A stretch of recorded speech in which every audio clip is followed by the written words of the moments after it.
নমস্কার বন্ধুরা, শ্রুতির তরফ থেকে সুজাতা আজকে আপনাদের সামনে নিয়ে আসছে উপেন্দ্র কিশোর রায়চৌধুরীর টুনটুনির বই গল্প থেকে নেওয়া দুষ্টু বাঘ গল্পটি।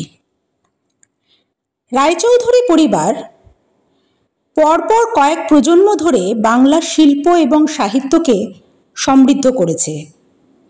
শুধু এই পরিবারের পুরুষ সদস্য নয়, নারী সদস্য হিসেবে লীলা মজুমদারের নামও উল্লেখযোগ্য।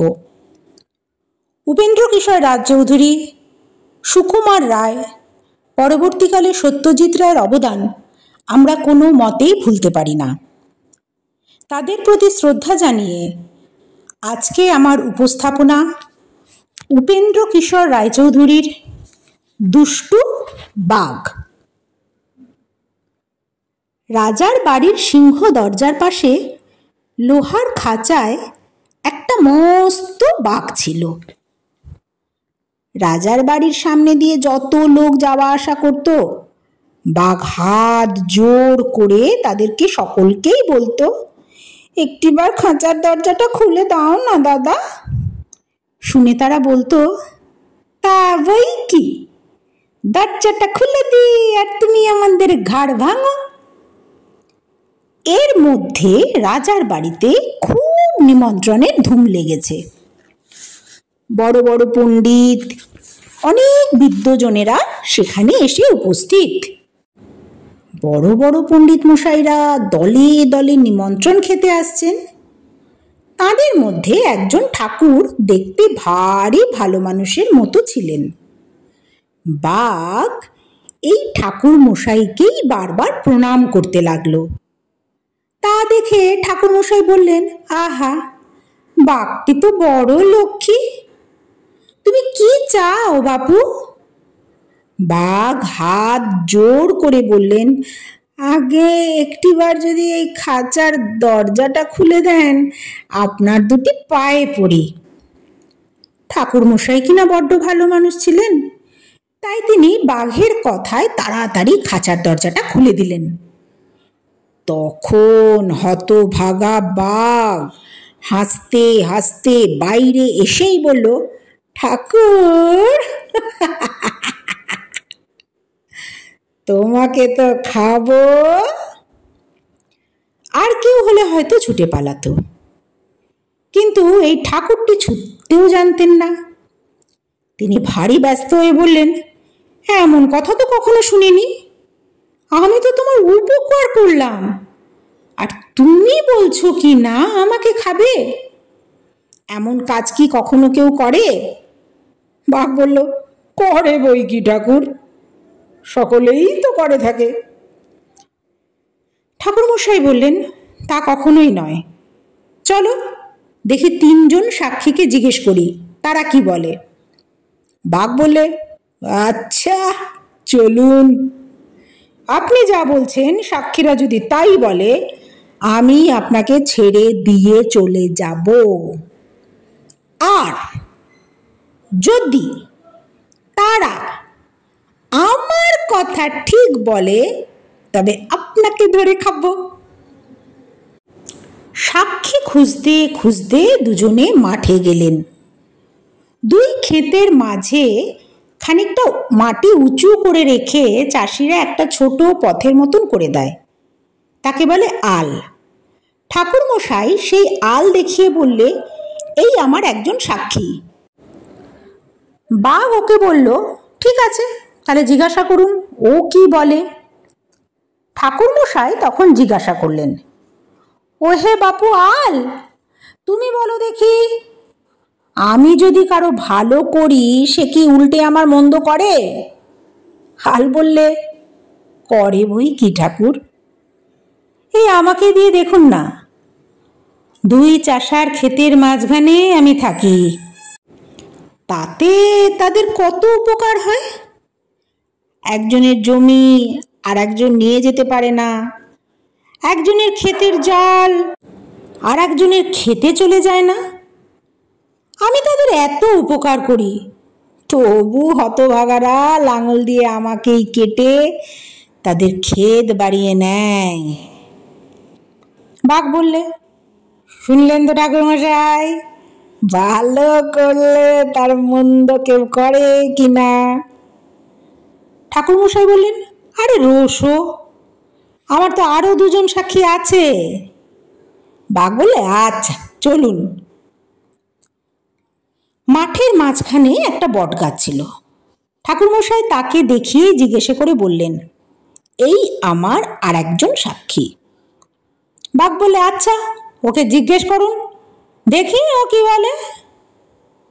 ঠাকুরমশাই বললেন, বাপু বট গাছ, তোমার তো অনেক বয়স হয়েছে, অনেক দেখেছো শুনেছো, বলো দেখি, উপকার যে করে তার অপকার কি কেউ করে?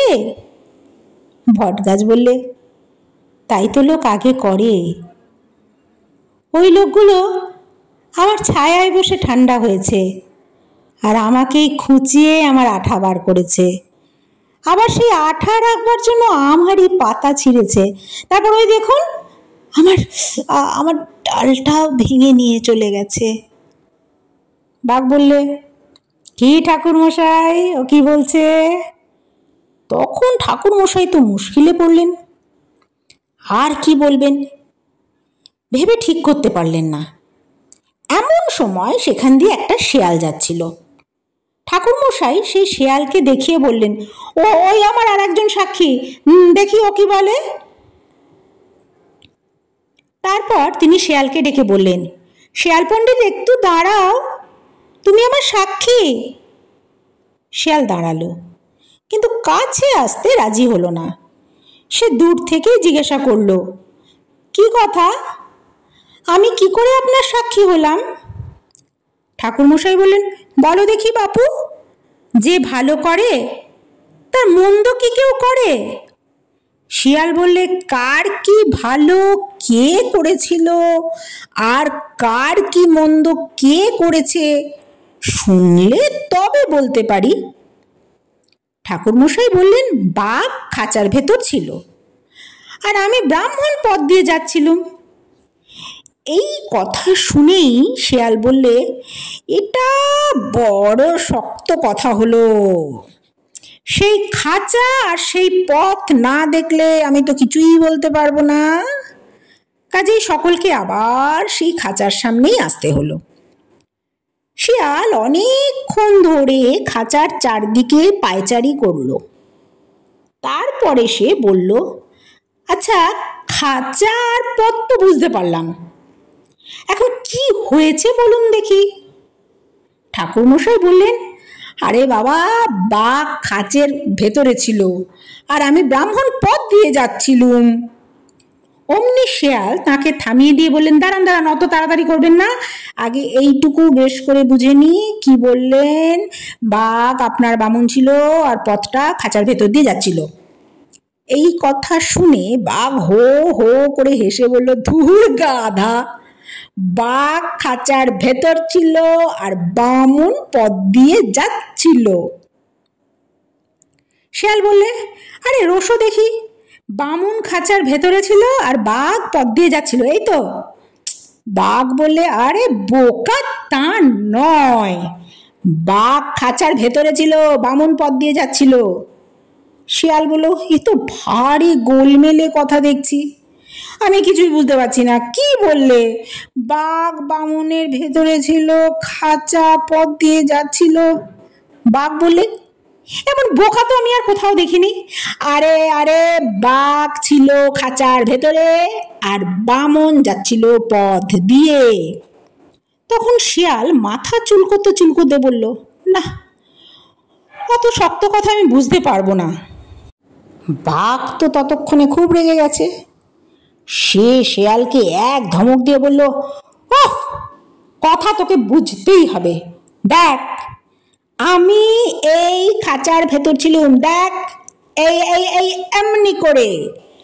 বলতে বলতে বাঘ খাঁচার ভেতর গিয়ে ঢুকলো, আর শিয়ালও অমনি খাঁচার দরজা বন্ধ করে হুড়কো এঁটে দিল। তারপর শিয়াল ঠাকুরমশাইকে বলল, ঠাকুরমশাই, এখন আমি সব বুঝতে পেরেছি, আমার সাক্ষী যদি মন দিয়ে শুনতে চান, তবে তা হচ্ছে এই যে দুষ্ট লোকের উপকার করতে নেই। এখন আপনি শিগগিরই যান, এখনো ফলার ফুরোয়নি। বলে শিয়াল বনে চড়তে চলে গেল, আর ঠাকুরমশাই ফলার খেতে চলে গেলেন। আজকের গল্প দুষ্টু বাঘ এখানেই শেষ হলো। গল্পটির মধ্যে দিয়ে খুব সুন্দরভাবে উনি একটি উপদেশ আমাদেরকে দিলেন, যা দুষ্টু লোকের স্বভাব কোনোদিন পরিবর্তন হয় না, তার থেকে বুঝে চলাই ভালো। দেখা হচ্ছে আগামী পরিবেশনে। ভালো লাগলে লাইক, কমেন্ট, শেয়ার অবশ্যই করবেন।